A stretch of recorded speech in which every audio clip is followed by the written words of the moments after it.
to the new GB radio show. I'm new in that it's the first episode after the pilot. The pilots that I did, I think went reasonably well. I think I struck a balance and I think I found what I was looking for. It's taken me a little bit of time to sort of evaluate how I'm going to do the show. And I think it's going to evolve as time goes on. But we're going to call this episode 1 of the slightly new, pretty much roughly the same GB radio show. So, what am I going to do and how am I going to format this? Well, since this is episode 1, I'm going to do what I normally do, which is pretty much wing it and see what you guys reckon. Now, what am I going to be talking about? Well, the topics that I'm talking about at the moment, the topics that are on my mind at the moment, are basically kind of a mixture of things, sort of a bit of gaming sprinkled on the top. Now, the weather, obviously, most of the UK who listen to this will probably understand where I'm coming from here, but the weather has been absolutely unbelievable. It's so hot, so hot.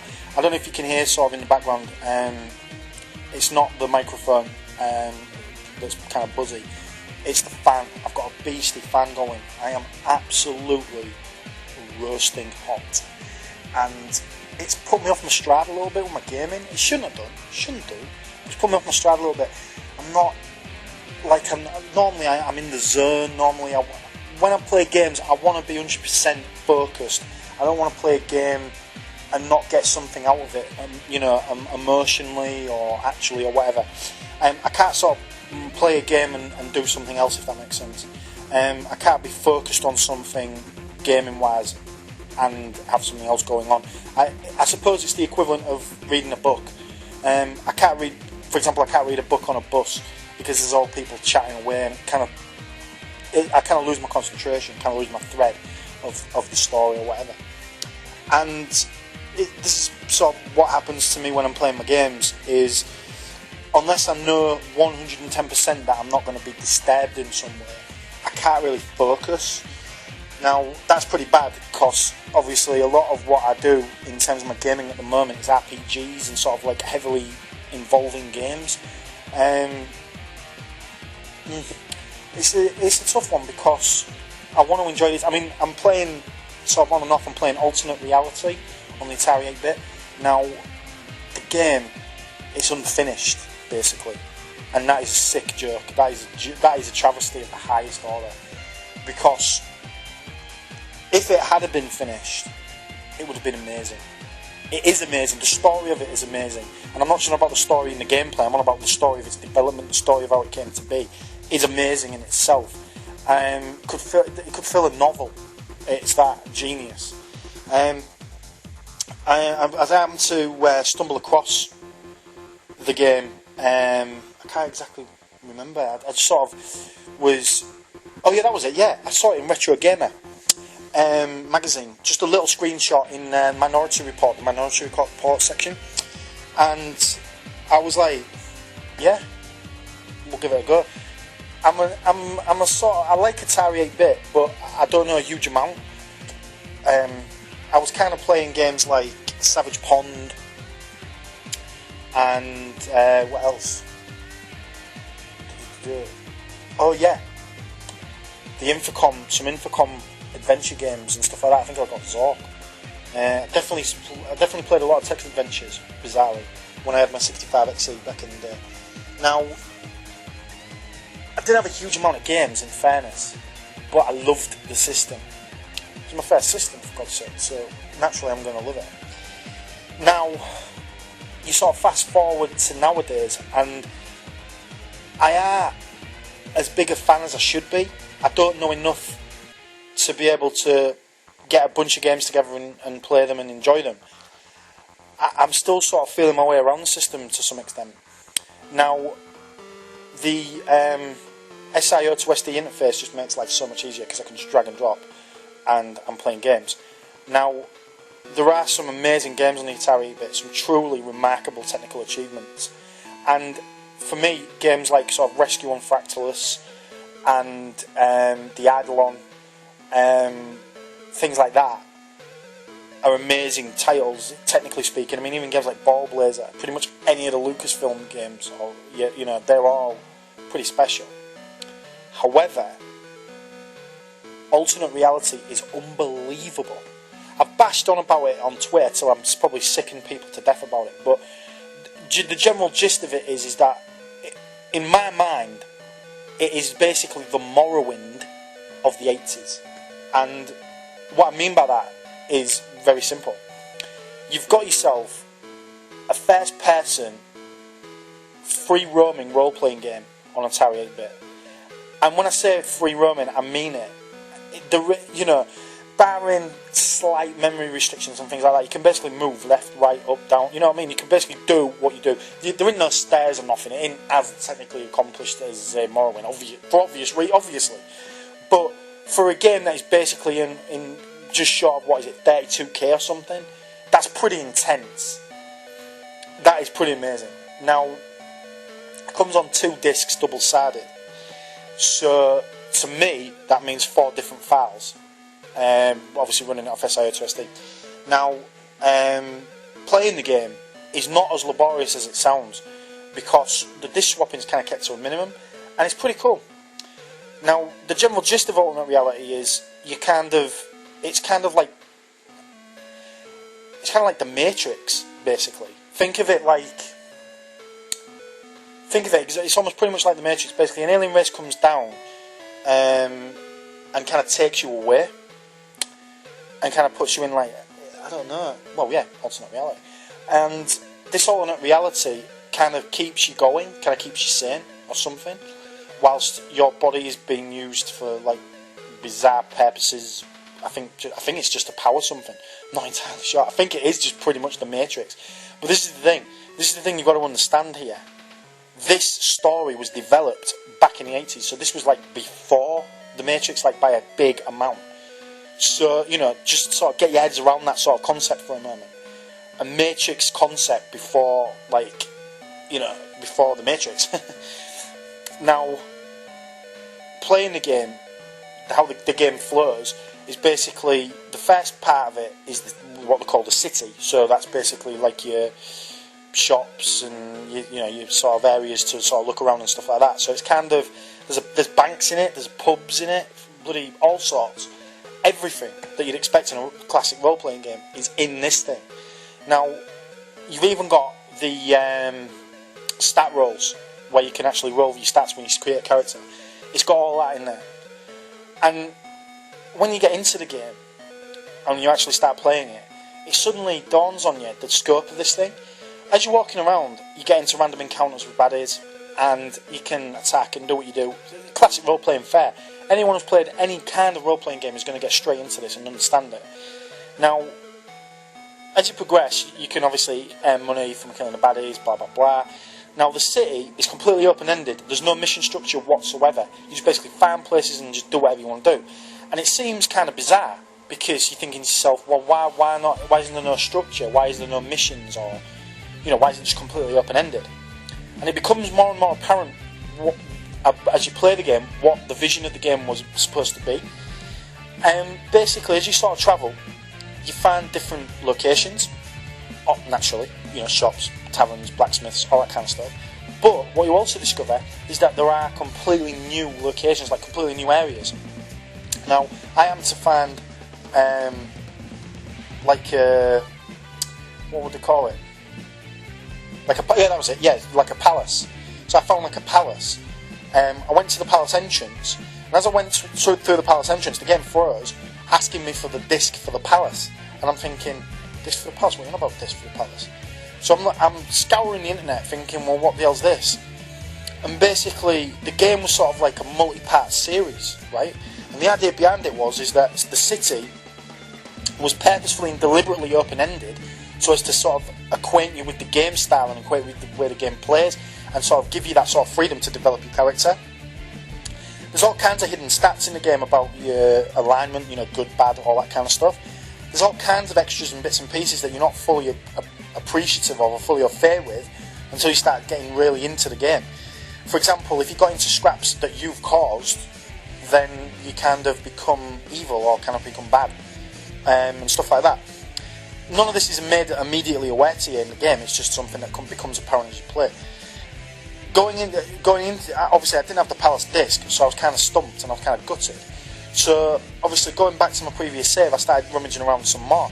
I happened to find a place called The Dungeon, and it asked me for a dungeon disc, and there is a dungeon there, there is an alternate reality, The Dungeon, and I was looking at that, and basically you go into the dungeon and then there's like missions to achieve, you know, to go through and missions to play and things like that, and I'm thinking, this is amazing, this is like huge, this is the best game ever in terms of the concepts of it, in terms of how it works.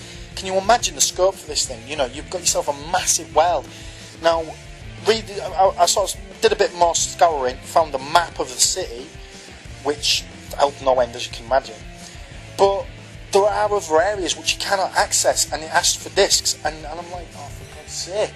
And it wound me up. And do you know what it got me thinking of?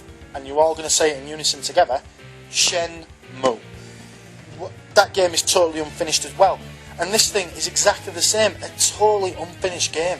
Basically what you've got is you've got two parts to this game that I'm aware of. Apparently it's been released on the 16-bits as well, like the Atari ST and the Amiga and stuff like that, and apparently it's unfinished there also. And it's just wounding me, it's hurting me. Do you know what I'm saying? Because we've got a game here that is potentially, even now, some 20 odd years after its conception, is, you know, it could still wow people because of the scope of the thing, considering that it's on an 8-bit machine here, you know. But it just winds me up because the whole point of it is kind of lost, because like what, 70 or 8% of it is just in the bin somewhere, and that hurts. Do you know what I'm saying? I mean, I wish there was some way we could finish it. It could be finished, but pipe dream, innit? Anyhow, got me to thinking about, you know, games and stuff like that, and how my focus has shifted. I used to be very much play a game, enjoy a game, finish a game, dedicate myself to that game, dedicate myself to a franchise, dedicate myself to something, even something as straightforward as a soccer game or football game, you know, whatever. Even as something as straightforward as a fighting game, you know, you dedicate yourself to it, you get involved in it, engrossed in it, absorb all the nuances and intricacies of it, become at one with it, you know what I'm saying? And that's what I used to do. Nowadays, my focus has really changed, and I'm looking at the backstory, I'm looking at how the game's developed, I'm asking myself, who develops this game? What is the reason for this game existing? What is the purpose of this game? You know, why does this game have to, you know, how did this game become, you know, and stuff like that. And I'm asking myself lots of philosophical questions that I would have never asked, even, 10 years ago? Even 5 years ago I wouldn't have asked these types of questions. And it just gets me thinking, and I've spent a lot of my time these last couple of weeks basically looking into games, not playing them, you know, sort of admiring them or finding out what a game is about outside of what it, you know, outside of its the gameplay, if you like. And I suppose it just goes back to what I was talking about it in another chat some time ago, about how I'm basically like a curator of some sort. I'm not really playing the games, I'm not really enjoying the games in the sense that it's a game to be played. I'm looking at them and absorbing them as a complete experience, from pre-production right on down to post-production and, you know, and release and things like that. You know, I'm looking at every aspect of it and thinking, what does you know, how did this game become, you know? And I'm asking you guys sort of what your sort of stance is on this kind of thing. I mean, are you guys proper 110% game players, or do you just want to know things about games? Do you want to develop stuff about games? Do you want to discover what made a game a game? What made a developer, what possessed the developer to do what he did to create the game? For me, alternate reality, the discovery of all the information regarding alternate reality, was an experience in itself. And it's the same sort of principle with Shenmue at the moment.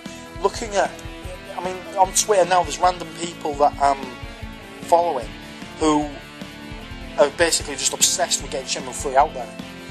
And what they're looking at is all kinds of different angles. They're even roping in the people that did the voices, things like this. Encouraging Yu Suzuki one tweet at a time to try and bring this game out.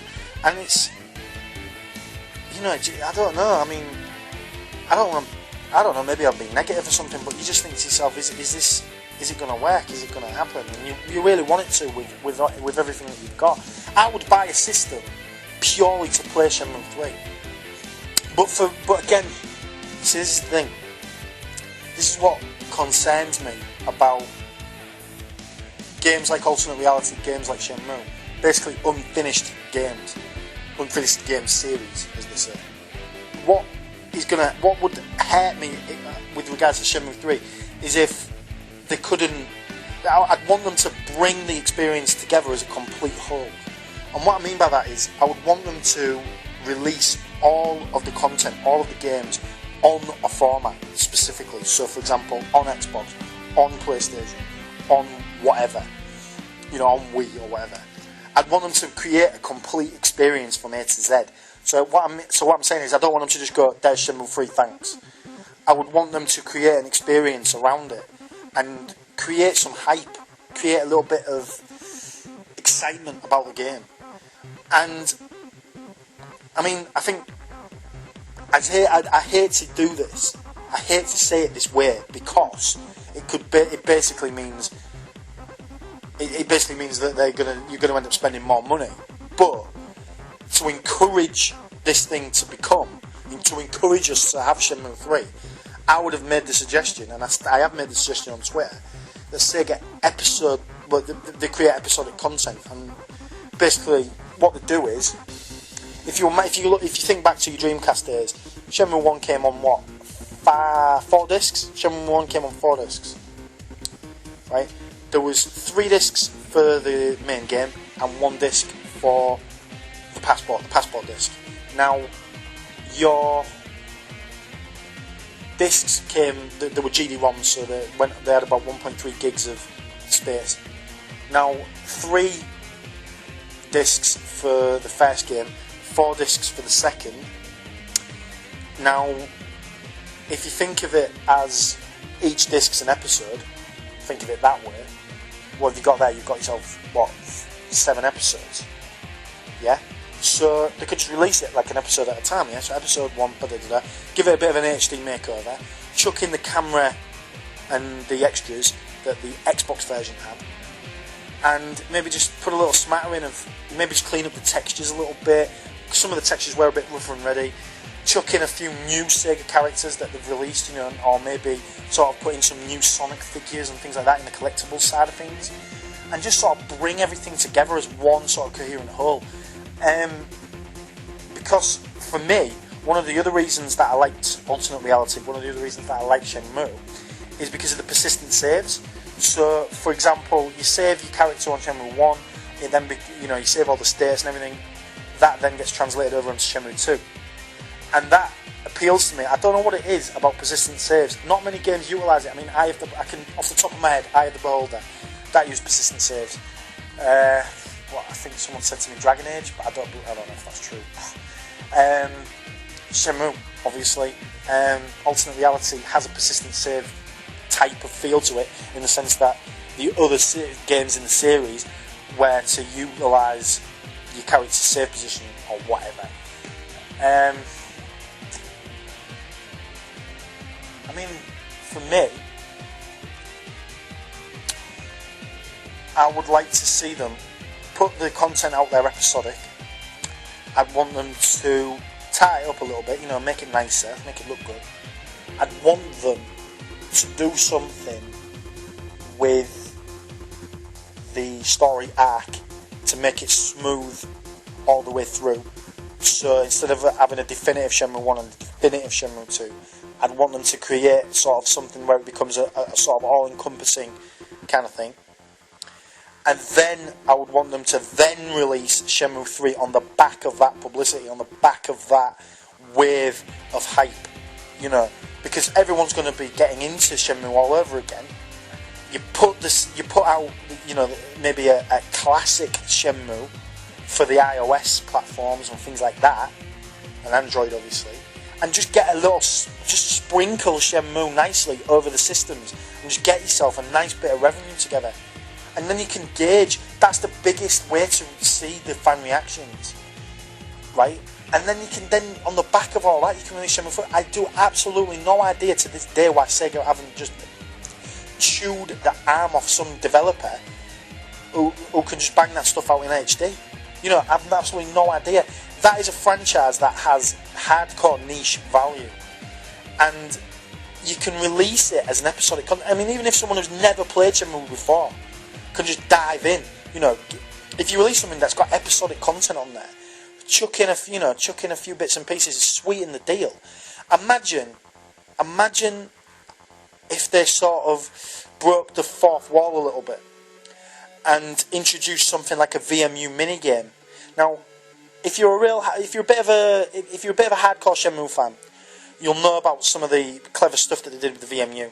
So, for example, there was a little catalogue game. I hesitate to call it a game. It was more like a slideshow. And basically, what you could do is you could download icons and animated little collectibles on your VMU of most of the major players in the game. So there was somewhere in the region of about 116 characters, maybe more. In fact, there is more, I'm sure of it. And basically everything from the main protagonists, you know, people like Inisan, Fuusan, all that kind of stuff. And even that stuff like pigeons and cats and dogs. You know, even the cats and dogs in the game were in there.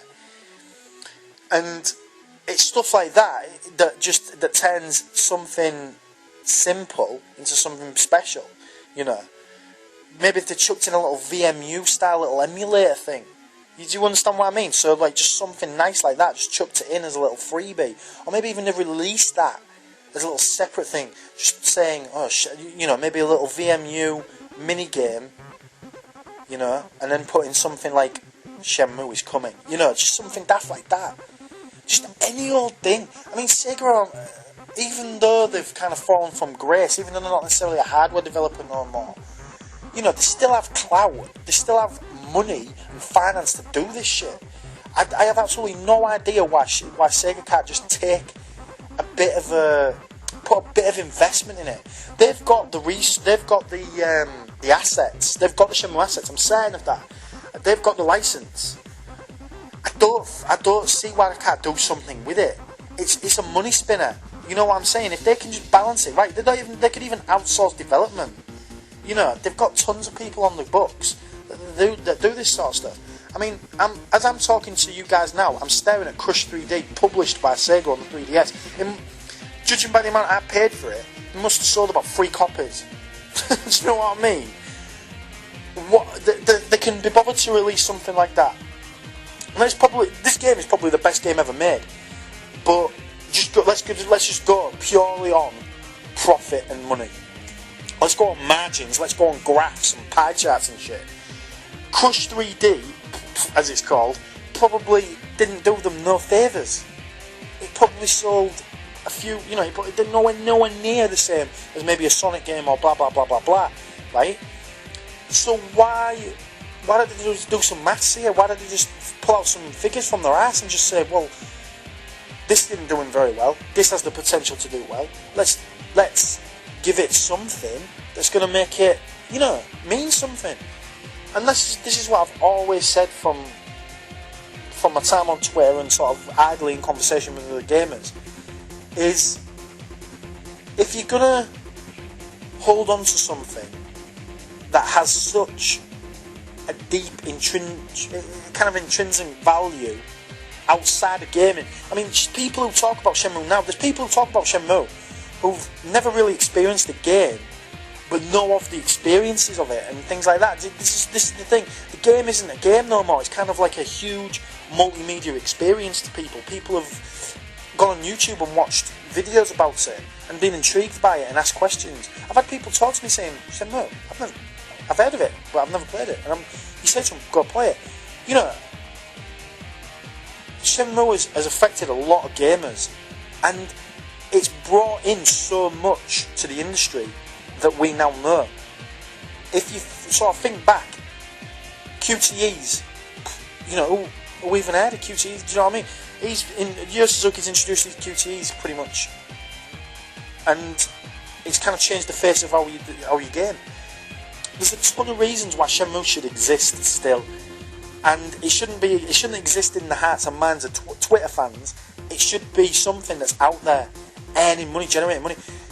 Telltale released various games in episodic fashion on using a game engine that they'd come up with, and it's, in essence, these games are point-and-click games.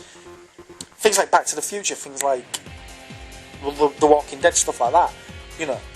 And the question I ask is,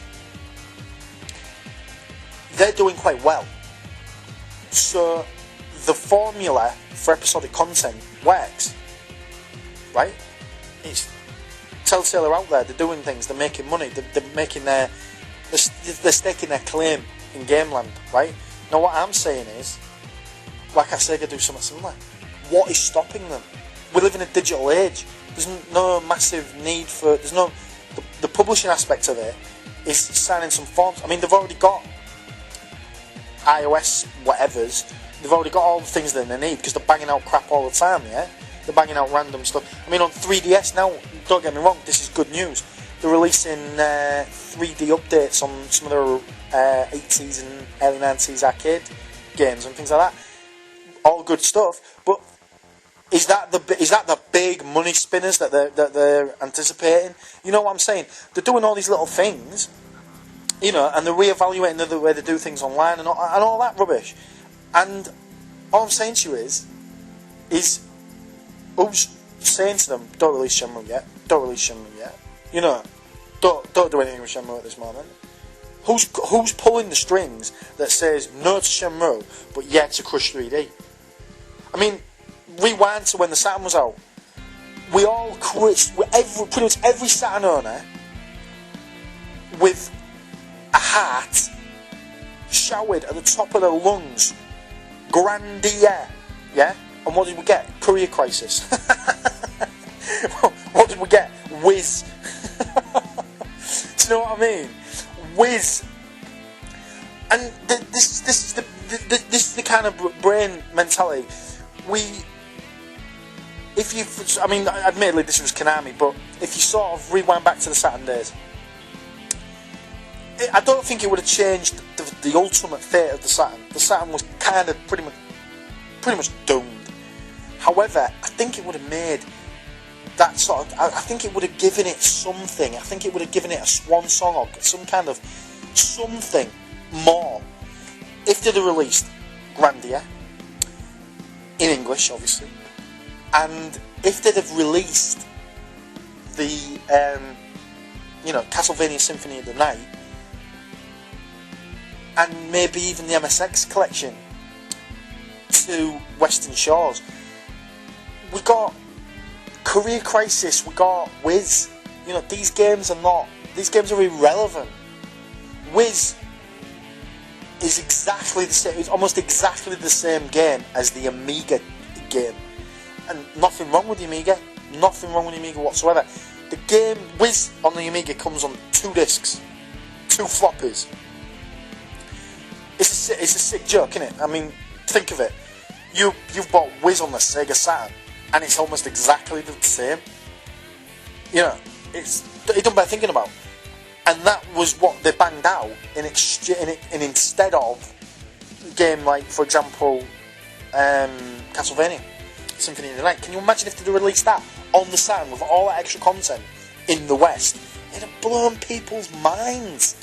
But no, not to be. Do you know what I mean? Not to be. And my argument is this. What can we do as gamers to encourage the right game? Shouting, tweeting the crap out of everybody doesn't seem to work. So what can we do? I mean, I don't think it's right for someone like Sega to do a Kickstarter for this game, because they've got the clout to be able to push this game in the right direction. And there are so many ways of producing and delivering on this game. You don't even have to release the game straight away, you just have to be seen to be moving forward with it. Because as time wears on, Shenmue becomes less meaningful, its impact becomes less relevant, and its aesthetical quality, its storytelling, the pace of it, everything changes. Think of Duke Nukem Forever, which ended up becoming it's like a hopscotch of games and game styles. It became a comedy of itself, because it had been delayed and delayed and delayed and delayed for so long. When it was released, it was never going to be what the hype said it was going to be. You know, it could have never been. It was a good game. It wasn't an amazing game. But when Duke Nukem Forever was released, because it fell into the same trap as Daikatana, it had been left on a shelf, or it had been developed and put back for such a length of time that it reached a sort of point where it could never come back. It had been put in a position that it could have never returned from. And with the same thing with Daikatana, they delayed it and delayed it and delayed it. They'd even changed the entire game engine and started again from scratch. And it was never going to be. There was always playing catch up. And that is what I'm fearful of with games like Shenmue 3. I mean, if I sort of sidestep a little bit and sort of go back to Alternate Reality very briefly, there's a fan game called Alternate Reality. I think it's a fan game. It might even be the original developer. I didn't really look into it. But there's a game called Alternate Reality X, which runs on Windows, and that is pretty much an updated version of Alternate Reality. It's pretty much got all of the style and the panache and the meaning. It's got the flavour of Alternate Reality, even down to the colour gradients on the status bar at the top. It is a homage in every sense of the word to the original game. But what is that telling us? The fact that it's been made in such a fashion. Is it telling us that we should all play Alternate Reality? Or is it saying, should someone go out there and try and finish this thing? It hurts me inside. My OCD kicks off. It crushes me internally when you have something that, when you have a vision or you have something in your hands and it isn't finished, and it could never ever be finished without a ridiculous level of input. I hate that. It hurts me. I can never watch episodic content until I know that the series is complete. So for example, Walking Dead, I'm never going to watch Walking Dead until I know Series 3 is done, or until I know Series 2 is done, and then I'll watch them like maybe 3 or 4 back to back or something. That's the only way I would ever watch something like that, because my brain won't let me, my soul won't let me sit there and wait for something to happen. Because if I do, and it doesn't, it kicks my ass. It sort of destroys. And this is what I'm doing. I'm playing Alternate Reality, knowing I will never experience what the game is truly about. The vision and scope of it is completely gone. You know, the only way I'm going to appreciate it is by reading some, crap on the internet. And it hurts, crushes me inside. And it's the same with Shenmue. I'm playing Shenmue 2 again, and I'm going through it again.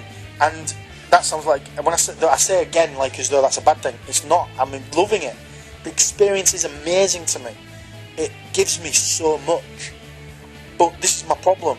It cuts. It's like making love to somebody, and then someone throwing a bucket of water, cold water on you midway through. You've had some of the most amazing, unbelievable feelings. You've been taken to heaven, and on your journey back you get covered in water, and it's like, where am I? Reality strikes, and then it's never the same again. It's never, because you've been taken out of the zone. And this is what hurts me. When Shenmue 2, I'm not going to spoil it for people who haven't played it, but when Shenmue 2 ends, it ends in such a fashion that it's basically screaming out, strangling you, saying, the third one, you must play it. It's absolutely screaming at you to play the third one. It's saying there's got to be a Shenmue 3. There's got to be. Do you know what I mean? Every single aspect of it is given the way it sort of comes to its conclusion. It's not even a conclusion. The way it comes, the point at which it cuts itself off is such a sickening way. It's like, I need to know. Even if someone wrote this shit down, I'd read it. That's how much I want it to end in my brain. It's been sort of niggling away at me for years, since the first time I played it. And alternate reality has sort of done that again to me, in the sense that I'll go to a certain point in the game, they'll ask for a disc, I can't give it the disc because the disc don't exist. So I'm thinking, what do I do? And this is the situation. Unfinished anything hurts. But there you go. So, what do you guys reckon about what I've been discussing here? What are your thoughts?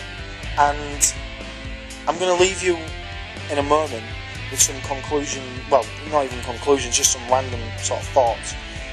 The first one is Twitter versus YouTube. In my mind, Twitter, I've got more followers on Twitter than I have subs on YouTube. And I'm saying to myself, what, am I putting in more effort, or am I doing more on Twitter than I am on YouTube? Or is each video that I upload on YouTube worth 1,000 tweets? If that makes any sense. You know, can we measure our successes, or can we measure our effort, or can we measure our numbers based on, so the fact that I've got more followers on Twitter than I have on YouTube, you know, than I have subs on YouTube, is that telling us something? I don't know. The question I pose to you guys is, does Twitter have any value in your minds? And if it does, what is that value to you? For me, I get a lot of personal enjoyment out of using Twitter. It gives me a lot. And that is purely from a social stance. I'm a very socially inept individual.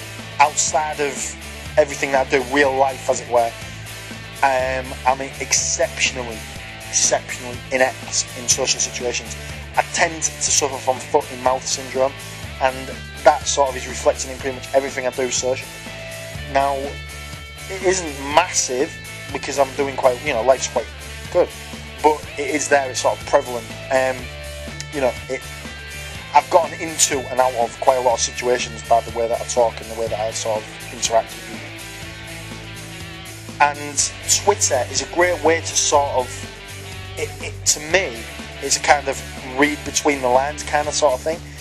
It's one of these things where I can put something down and then I can put brackets, or I can put something, there's depth to the 160 characters per tweet. As I'm tweeting, I know that my followers on the whole are going to get it. So if I put something and I'm a bit sort of sarcastic, or a little bit sort of biting, or a little bit sort of random even, which is pretty much what I'm synonymous with. I'm pretty much synonymous with random.